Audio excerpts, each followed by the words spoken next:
Wala namang masyadong ganap ngayon kaya samahan niyo na nga lang ako mag-unpack nitong mga parcel ko. Binilhan ko na nga ng mga bagong panjama ang dalawa kong anak na babae dahil wala na nga silang maisuot na short dahil yung panganay ko nga ay maliliit na sa kanya mga short niya at yung bunso ko naman ay maluluwag na nga daw sa kanya. Paano ba naman lahat talaga ng mga damit namin ay winawashing ko kaya ayun nalulustred nga yung mga garter ng mga short nila. Nakakatuwa lang kasi nga kung ano nga yung nasa picture ay eto nga din yung dumating sa akin. Ang gaganda nga ng mga design, mga color, tapos ang ganda pa nga ng tela.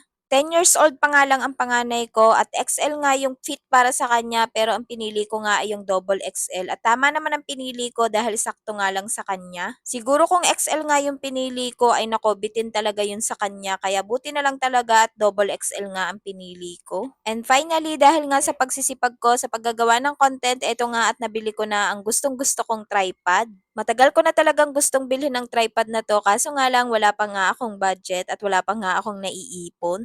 Pero dahil nakaipon na nga ako, eto nga at nabili ko na nga itong gustong-gusto kong tripod. Dumating na nga din itong diaper ng baby ko at nag-upsize na nga ako from newborn to small. At dahil magwa 1 month na nga ang baby ko, ay binilhan ko na nga siya ng outfit para sa pictorial niya kapag 1 month na siya. At dito lang din naman kami sa bahay magpipictorial at ako lang din naman na magpipicture sa kanya.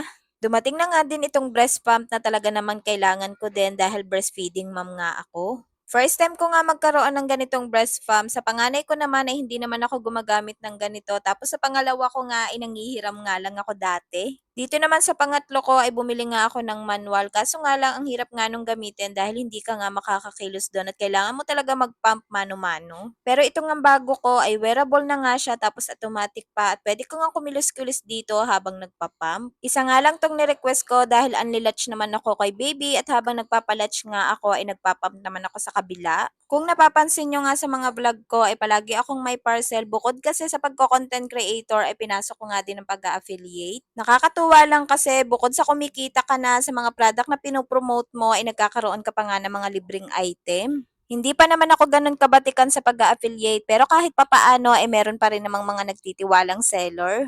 At dahil baguhan pa nga lang ako, minsan talaga hindi maiiwasan na nare-reject nga ako. Meron din kasi mga requirements ang mga seller. At syempre, dapat ganun din tayong mga affiliate. Hindi lang basta-basta promote ng promote. Dapat pumipili din tayo ng mga product na ipopromote natin. Nakakatuwa lang kasi kahit nasa bahay lang tayo, ay kahit papaano kumikita din tayo kahit paunti-unti lang. Pasasaan ba? Basta sipagan lang natin, ay lalaki din yung kita natin. Lahat naman talaga ay nagsisimula sa maliit. Kaya kung full-time mom ka din, ay subukan mo na nga ding pasukin itong pag-affiliate dito kay TikTok, kay Shopee, o kaya kay Lazada. Para pare-parehas din naman tayong kumita.